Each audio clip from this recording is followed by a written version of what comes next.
Bom, nesse vídeo quero falar aqui sobre duas opções que um está na Série A do Campeonato Brasileiro e não tem sido muito aproveitado, que na minha opinião, para o Paysandu seria uma boa opção e complemento para a Série B, dependendo até mesmo para chegar como titular, e outro também uma opção de meio campista que tem sido emprestado para um time da segunda divisão, mas não tem jogado muito até aqui, pertence ao Cruzeiro e eu acho que pode ser uma boa também para o Paysandu, que deve aproveitar essa janela do meio do ano para fechar alguns reforços. Tem se falado, por exemplo, no Cassiano como uma possibilidade, por exemplo, de reforço. Enfim, vou trazer aqui um pouco mais de detalhes e comentar com vocês nesse vídeo de hoje. Só antes de começarmos, aproveite aqui para deixar seu like, também se inscrever no nosso canal. Eu me chamo Gustavo, esse aqui é o canal Black Arthur Foot, contei com a ajuda de vocês, torcedores aqui do Paysandu, para chegarmos a esse próximo objetivo, que é de 58 mil inscritos. Então, você está assistindo aqui embaixo e não se inscreveu, falta aqui um pouco menos de 320 inscritos no canal para chegarmos a esse objetivo. Contei com a ajuda de cada um de vocês. E vamos aqui então, dar sequência no conteúdo. Primeiro aqui que eu acho uma opção interessante é o meio-campista Fernando Henrique, de 22 anos de idade,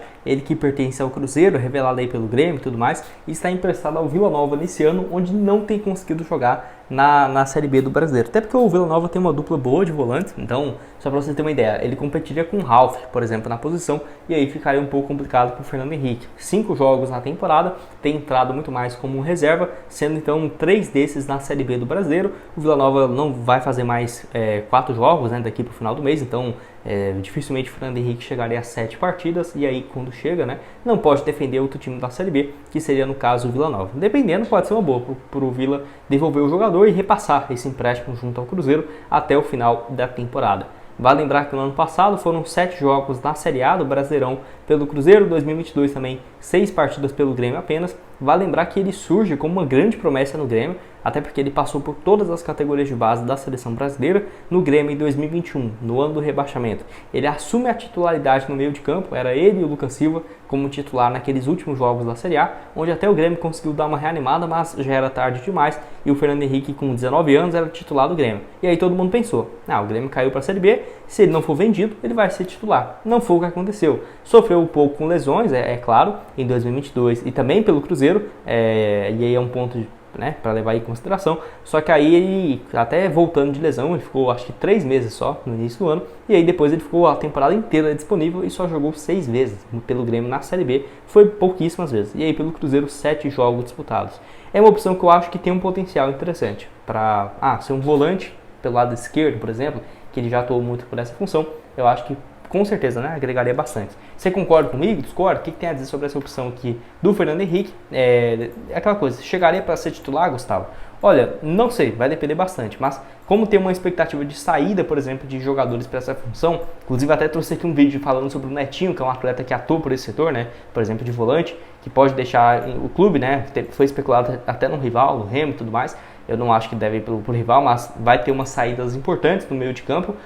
Acho que para complemento de elenco pode ser uma boa opção, e não tem jogado no Vila Nova, então mesmo sendo um adversário direto, não acho que eles vão fazer tanta questão assim de manter o atleta. Você concorda comigo? Discorda? Pode deixar a sua opinião aqui embaixo nos comentários. Antes de dar sequência, tem um recado aqui também para vocês da Betfair, nesse próximo jogo do Brasil, Brasil e México amistoso aqui no próximo sábado, dia 8 de junho, que vamos lá então ver essas cotações, para esse jogo, uma vitória do Brasil pagando 1,80 a cada real apostado, ótima cotação. Vamos colocar aqui, por exemplo, R$100. Caso o Brasil vencer, voltaria 180, R$80 de lucro, boa cotação. 200, por exemplo, voltaria 360 nesse duelo do Brasil. Tem também outros amistosos, interessantes, por exemplo, vamos ver aqui, jogo mais tranquilo, Escócia e Finlândia, por exemplo, ou um time que é mais conhecido, Holanda e Canadá, vitória da Holanda pagando 1,34. Tem também Espanha e Andorra, mais uma cotação bem menor. França e Luxemburgo também, cotação bem baixa, são bem favoritos. Bélgica e Montenegro também aqui para você começar a apostar. Tem os 2 jogos do Brasil para você começar então. Primeiro aqui nesse dia 8, Argentina e Equador também, Argentina bem favorita, Itália e Bósnia. Então são boas opções, até dependendo para você colocar, Acho que a França vai vencer, o Canadá, a Argentina vencendo o Equador, o Brasil vencendo o México. Tem também aqui, por exemplo, outro jogo fácil, Bélgica e Luxemburgo. E aí você colocar também outro time aqui, esse aqui da Eslovênia.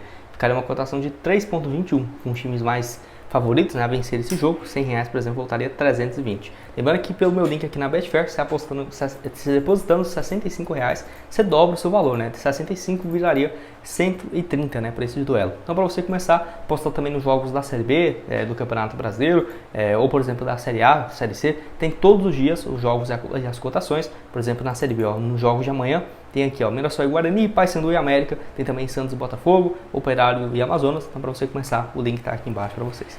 Bom, dando sequência aqui no vídeo, mais um seria a opção do Matheus Gonçalves, jogador que pertence ao Vitória, foi importante para o time conseguir o acesso da Série B para a Série A, tem 29 anos de idade e seria uma opção para as beiradas, né? Ponta esquerda e ponta direita. Vale lembrar que nesse ano pelo Vitória foram 21 jogos disputados, 3 gols e 1 assistência. Até os números dele são melhores do que na temporada passada, que ele fez 19 partidas, não marcou nenhum gol, mas deu 4 assistências. A questão é que ele teve um desempenho muito bom na reta final da Série B, e não é à toa que o Vitória renovou o seu contrato e manteve, né, o jogador para a Série A do Campeonato Brasileiro. Então, na minha opinião, para o Paysandu seria um baita reforço. O Vitória deve contratar vários jogadores para esse setor. Ele não tem sido, né, titular do Vitória nesses últimos jogos. É basicamente não diria nem que um 12º jogador, porque ele não tem entrado em campo em todos os jogos. Mas, igual eu falei, com a expectativa de reforços também para o Vitória e uma limpa no elenco, depois de um início muito ruim na Série B, né? Acho que na Série A todo mundo esperava que o Vitória teria um desempenho um pouco melhor. Eu acho que pode ter sim uma limpa e não seria, nossa, o maior jogador, por exemplo, do time. Matheus Gonçalves, inclusive, que o último jogo foi na derrota para o São Paulo no dia 5 de maio. Então vai fazer um mês que ele não entra em campo e não foi relacionado para os últimos jogos. O último foi 2-1, derrota para o Botafogo, mesmo em casa contra o Atlético Goianiense nesse último domingo, nesse último sábado. Quer dizer, ele não entrou em campo, né? Então ficou no banco de reservas, ele nem foi relacionado, melhor dizendo, e o último jogo aí há mais de um mês e como titular no jogo contra o Cruzeiro dia 28 de abril. Então tem muito tempo realmente que ele não joga, é uma peça, na minha opinião, que vai deixar o clube, tá? Vale lembrar também que já jogou por outros times no futebol brasileiro, passou no América no início do ano passado, jogou também no Ceará 2019 e 2020, até que teve um bom desempenho, 56 jogos, 7 gols e 4 assistências. Foi para o Cerro Porteño do Paraguai, é raro, né, ver brasileiros indo para o Paraguai, mas ele foi para lá, jogou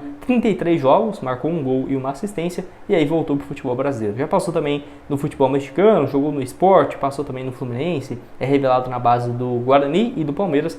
Deixa aqui embaixo a sua opinião sobre o Matheus Gonçalves, o que você tem a dizer? Torcedor do Paysandu, eu acho que é uma alternativa interessante, né? O Vitória certamente vai se desfazer de alguns jogadores, e até para o Matheus, por exemplo, que conhece muito a Série B, acho que seria uma boa para o Paysandu. Vale lembrar que essa opção também dele jogar nas duas pontas, eu acho que agrega muito, né? Porque se você for reparar, ele pode jogar nos dois setores. Até se você for ver o mapa de movimentação dele aqui no futebol brasileiro, ó, dá para ver que ele caiu pelos dois setores no Vitória, tanto pelo lado direito, pelo lado esquerdo também. Então essa opção de ponta eu acho que agregaria bastante. Você concorda comigo? Discorda? O que tem a dizer aqui embaixo nos comentários? Uma opção aí bem bacana que está jogando a Série A do Brasileiro. E eu acho que vocês vão concordar também que a fase dele no Vitória para ter uma eventual saída não é a das mais difíceis. Então é isso. Deixa aqui embaixo a sua opinião nos comentários. O que você tem a dizer? Outras sugestões de conteúdos relacionados também do Paysandu vão estar aparecendo aqui na tela final. E nos vemos aí numa próxima. Valeu!